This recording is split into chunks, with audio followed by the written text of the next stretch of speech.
Tail of the tape. Paklar 24 years old, Yafai is 33. Paklar will have a 1-inch height advantage, but it'll be Yafai who has a 1-inch reach advantage. Here are the unified rules of boxing in effect tonight. No 3 knockdown rule, no standing 8 count. You cannot be saved by the bell in any round, and only the referee can stop the fight. By the way, this is the first time that Cal has boxed on the same card as his brother Galal. Native of Birmingham, England. Oh boy! And down goes Yafai! It's a disaster return so far for the former Olympian.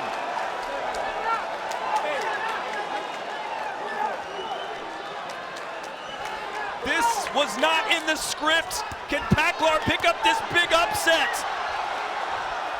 Damaged goods is Yafai here in the first round. And he's going for the gusto berry. And again, landing with that right hand again there. Again, another right hand there from Paklar. He got up too early, didn't he, Yafai? He's all over the place. He is, the legs are gone. Look at Paklar, trying to pick up by far the biggest win of his young career. And Chris asked the question, was or is Yafai's heart completely into this return? And we are still going to ask that question after what we just saw.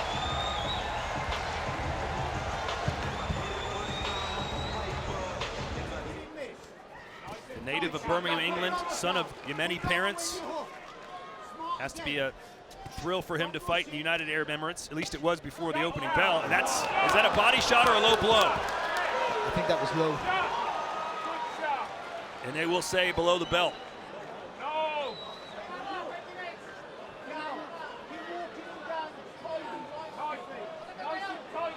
That'll slow your opponent down, won't it, Barry?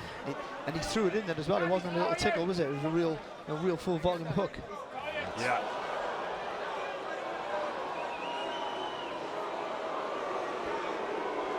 The crowd here letting him hear it. There's certainly going to be opportunities for Cal Yafai if he wins this fight to pick up that world title, to be the 2-weight world champion. You figure whatever comes out of the Inoue-Paul Butler fight, if it is Inoue winning, he's likely to move up and those belts will become vacant. Cal Yafai is a name in boxing. He will get an opportunity, probably sooner rather than later, to get a world title shot. Still some work to be done here. Just under a minute to go in round 9. Still digging the body is Yafai. But once you take Inoue out of the question, there's still a list of decent fighters, pretty good fighters below, looking for their opportunity also, so it's going to be a hard ask.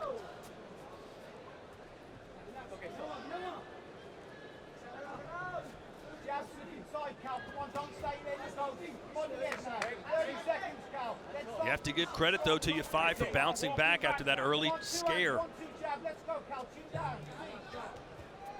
Well, his fitness hasn't been a question. He's recovered from being hurt a few times, and that takes a lot out of your tank. There's a right again. Oh, and a nice left hook counter from Yafai. Perfectly thrown. And that's the first time I've seen Paklar hurt with a left hook to the head. He's been hit a few times. It was the first time I've seen him dip his legs a little bit.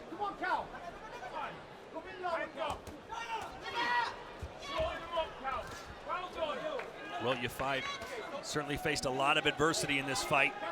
Showed a warrior's heart, got up off the canvas, and is now fighting his fight. Good left hook again.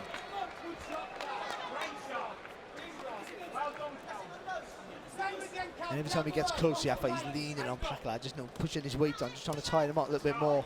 Right on the belt line. That one looked good from this angle at least, but a grimace on the face of Paklar. The referee says it was clean too.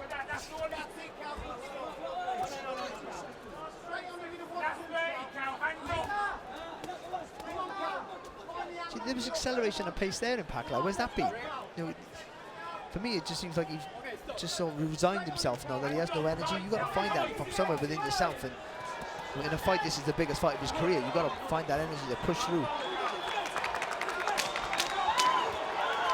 Well, you knew Paklar was going to throw it overhand right under 10 seconds to go. The crowd showing their appreciation. Oh, good strategy for Paklar to try and do something there against the ropes. Didn't quite get it done, but an entertaining scrap to open our broadcast here from Abu Dhabi. Ladies and gentlemen, let's get a nice round of applause out here for both of these fighters, please. After 10 rounds of action here in Abu Dhabi, we go to the judges' score totals. Juan Carlos Pelayo and Walid Shahabi both have it 96-93. Shahad Janab scores it 95-94. All three for your winner by unanimous decision.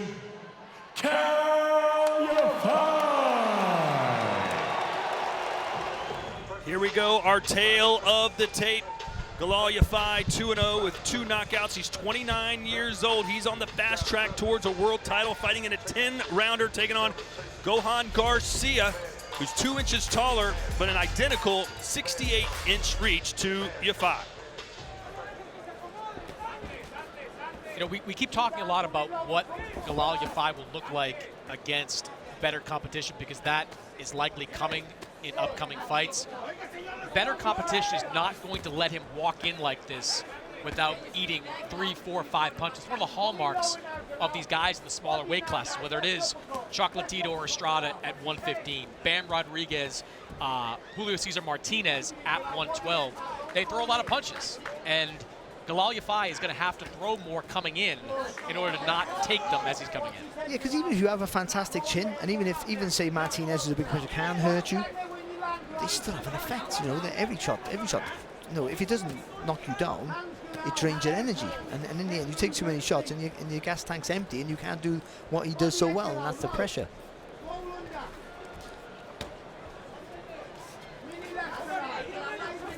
But he is a machine, though. It's, you know, this is horrible.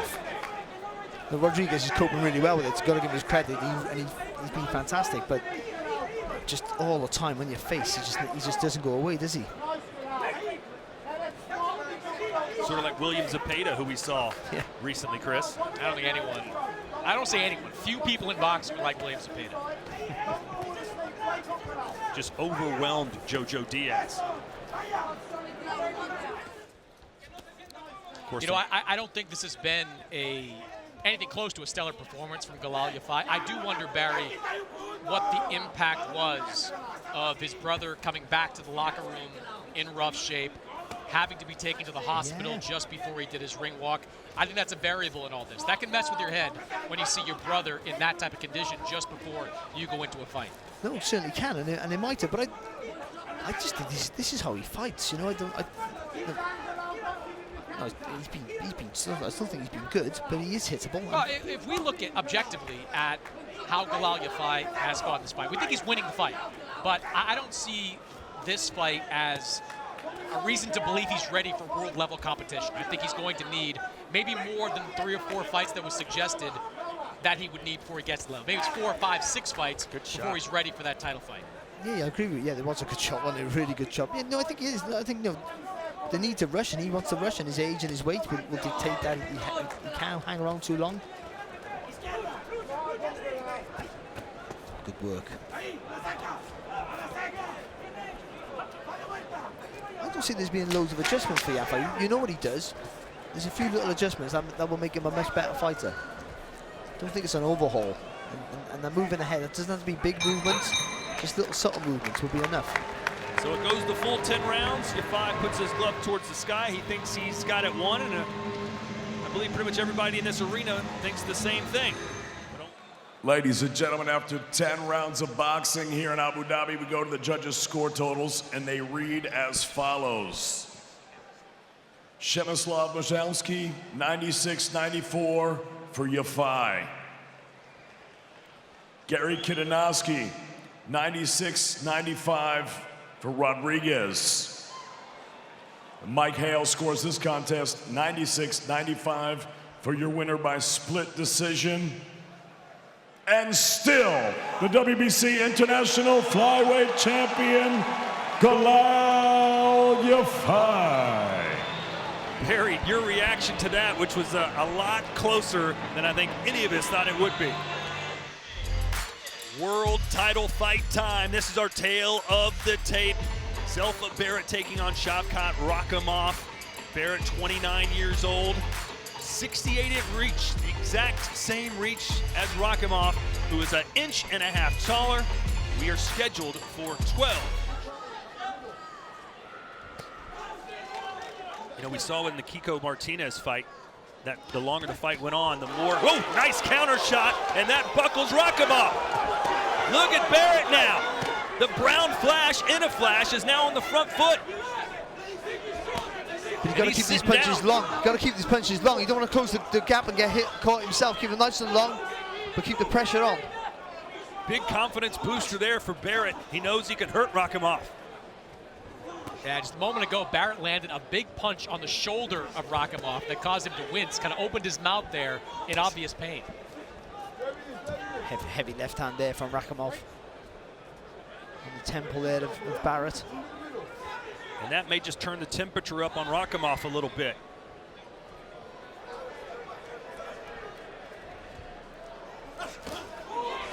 That was low.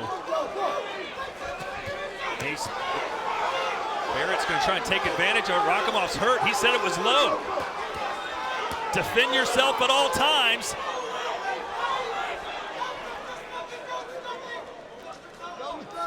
Barrett's done nothing wrong there. You know, you gotta let your hands go. The referee don't call it. You got to throw.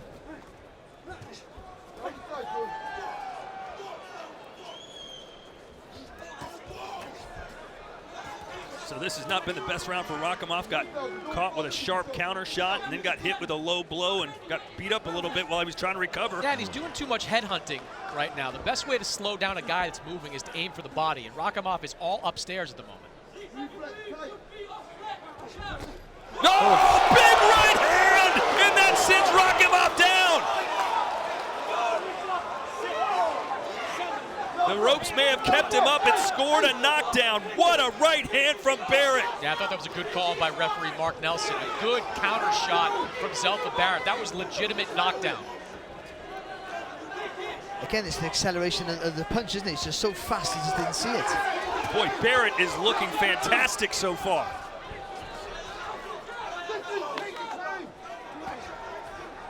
Just as I say that, Rakimov lands a straight left.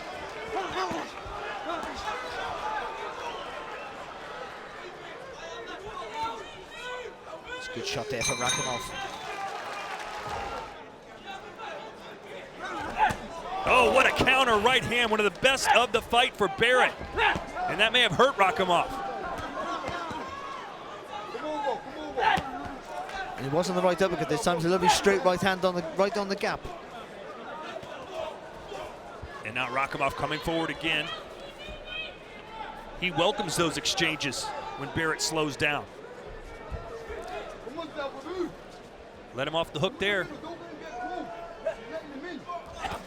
Oh boy, that could have been big trouble for Barrett.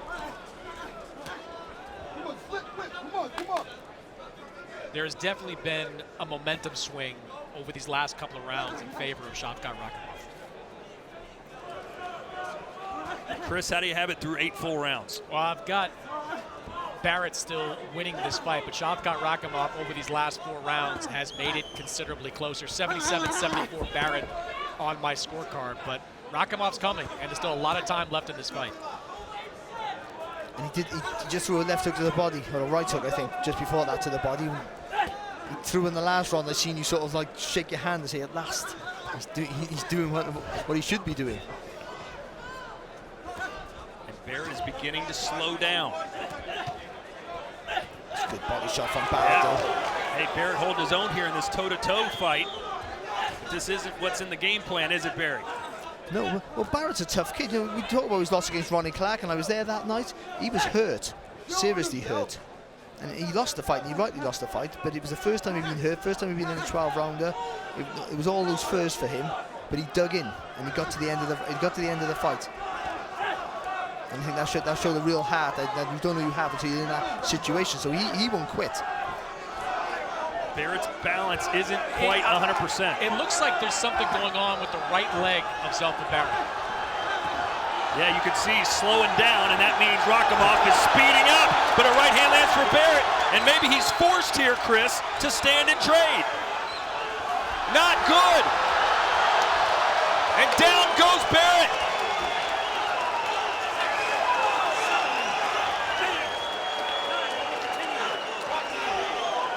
Yeah, there's something wrong.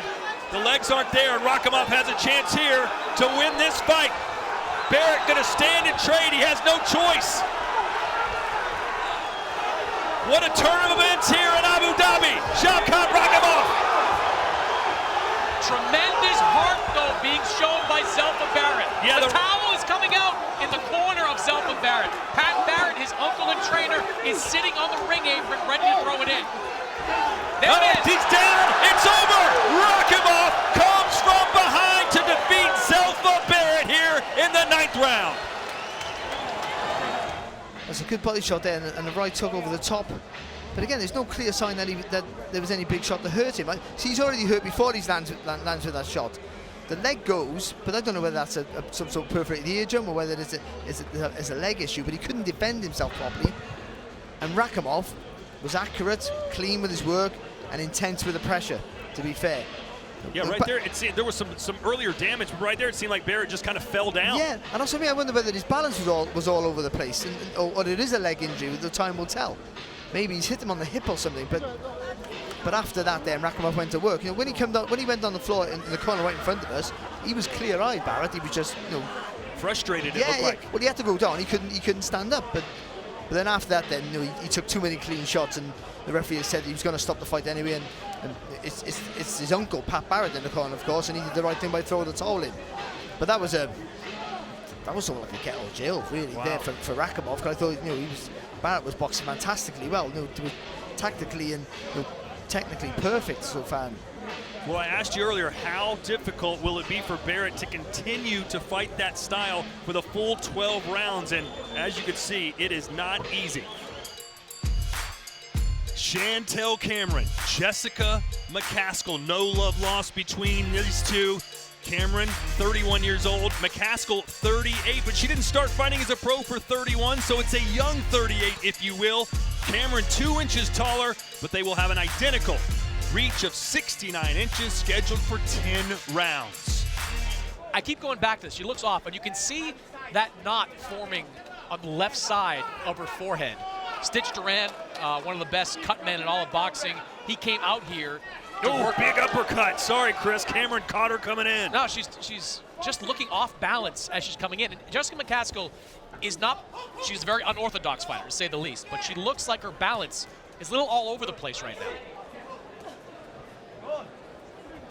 Yeah, there you go.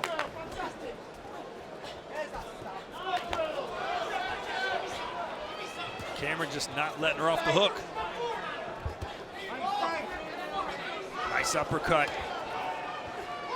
Yeah, I think Jessica just needs to get mad, get angry. We saw some of that anger in the press conference and the build-up. And she's fighting out of the south side of Chicago, Chris. She's got that attitude. She's got that scowl. That's the kind of energy she needs to bring here.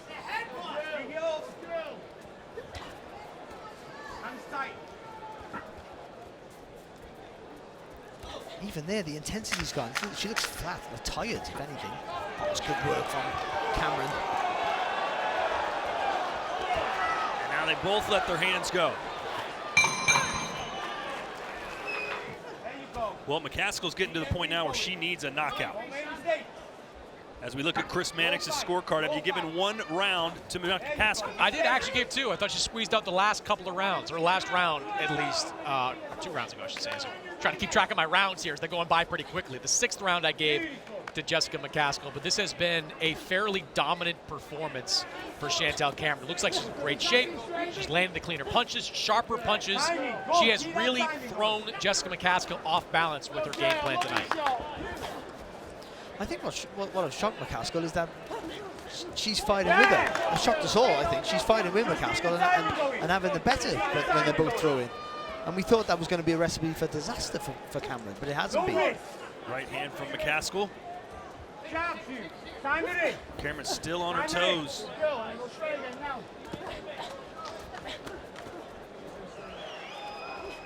Two minutes to go here for the undisputed super lightweight championship of the world. Good body assault there from McCaskill.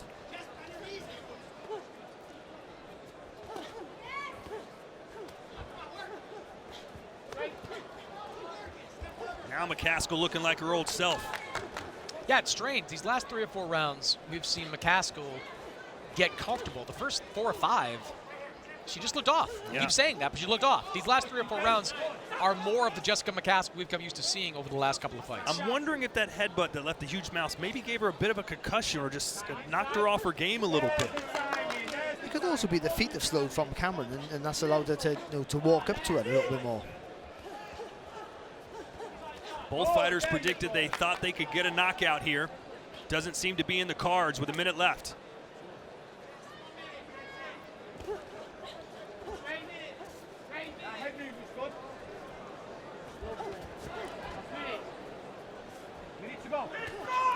Needs more urgency in the work though, McCaskill. She might be having a good round, but she needs more urgency.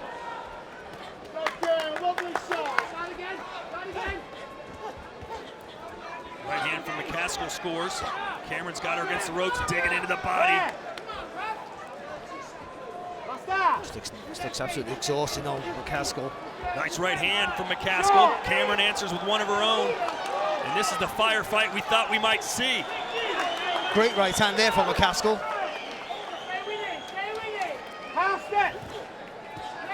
Oh, good shot.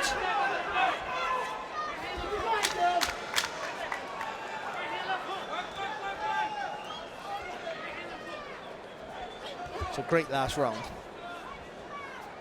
Well, they gave it all they had. We'll go to the judges' scorecards. Ladies and gentlemen, after 10 rounds of action here in Abu Dhabi, we go to the judges' score totals, and they read as follows. Julio Piras, 97-93. Stanley Cristodulo and Dion Duarte both scored this bout 96-94. All 3 for your winner by unanimous decision, and the new undisputed super lightweight champion of the world, Chantel Il Capo Cameron. It's a dream come true for Chantel Cameron, who now becomes the undisputed super lightweight champion of the world. Well, ladies and gentlemen, here we go. One of the biggest fights of 2022. It's our main event for the WBA World Light Heavyweight Championship. Both men, 31 years old. Ramirez, the bigger fighter, probably weighs more than 200 pounds tonight, 6 foot 2.5 inches, and will have a 3-inch reach advantage over the champ, 20-0, Dmitry Bivol. You know, for all the talk about Dmitry Bivol needing to move in the ring, and he does, and that's part of the game plan, he's not going to cede the center of the ring. When he fought Joe Smith a few years ago, Joe Smith backed him up pretty early on, but by the second round, Dmitry Bivol was in the middle of the ring, dictating the pace of the fight just like that. Nice straight right hand from Bivol. And that's a good shot. You've seen that in the past, haven't you? That's a solid right hand that he throws. It's a single shot. It's effective.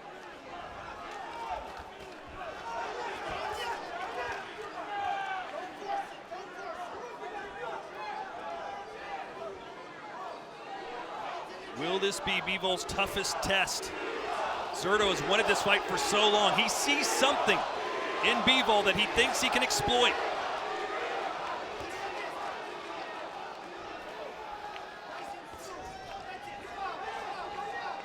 There's occasionally a little opener, but I still think that Ramirez got to throw more like that in combinations. Barry, I heard you talking in an interview earlier this week that with Bivol's high guard, that gives Ramirez more body access to land those big body blows. Yeah, and he throws that long left hand, didn't he? That wasn't effective there. He fell over the front foot, but he throws that long left hand from range and hits the body, and that's a good shot for him. Nice right, stiff jab.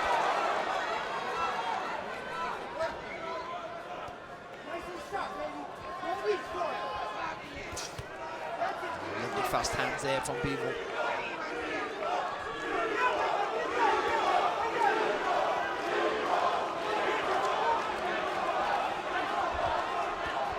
Both waiting for the other one to make a mistake, aren't they?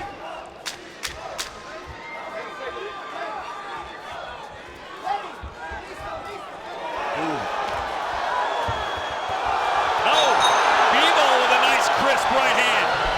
And they bump chests on the way to the ring.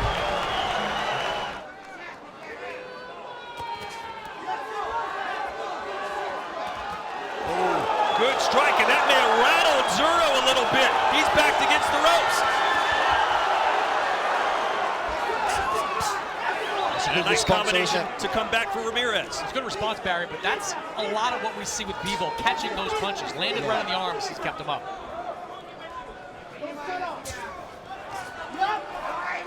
Here's that good, solid defense from Bivol. A nice counter punching. Oh, boy! 2 or 3 big, heavy punches for Bivol.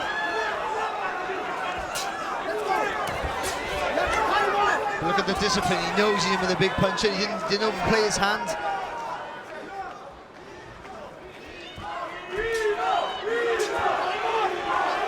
Once he thought Ramirez could fire back, he just went back into defensive mode, hands high.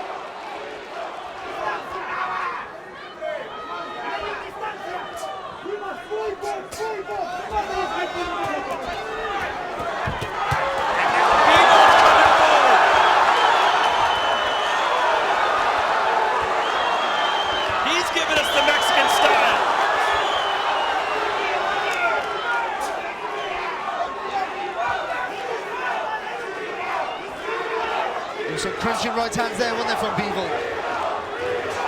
Flush on the target. You're watching a master at work. The unbeaten light heavyweight champion of the world, Dmitry Bivol. 90 seconds left.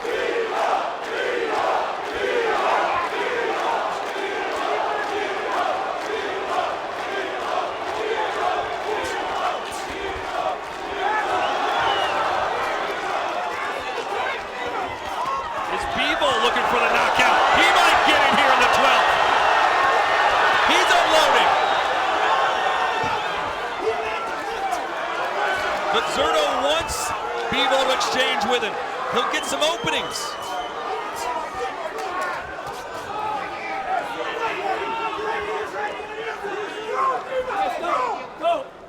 That was just a great pocket of work there from Bivol. Really was from Bivol, just so good. So accurate with his work. Right here, this is where Ramirez has to dig. Gotta keep pushing Bivol back.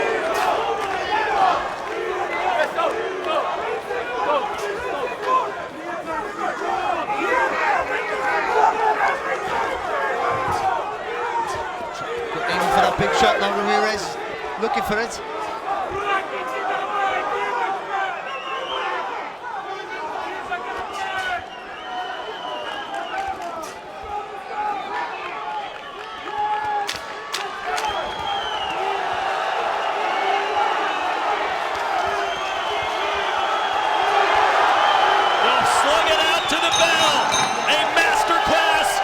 Dmitry Bivol, one of the pound-for-pound best in the world. Ladies and gentlemen, after 12 rounds of action here in Abu Dhabi, we go to the judges' scorecards. Jean-Robert Lane, 118-110. Stanley Christodoulou and Pavel Cardini both scored about 117-111. All three for your winner by unanimous decision. He's still undefeated and still the WBA light heavyweight champion of the world, Dmitry Bivol. And he made it look easy.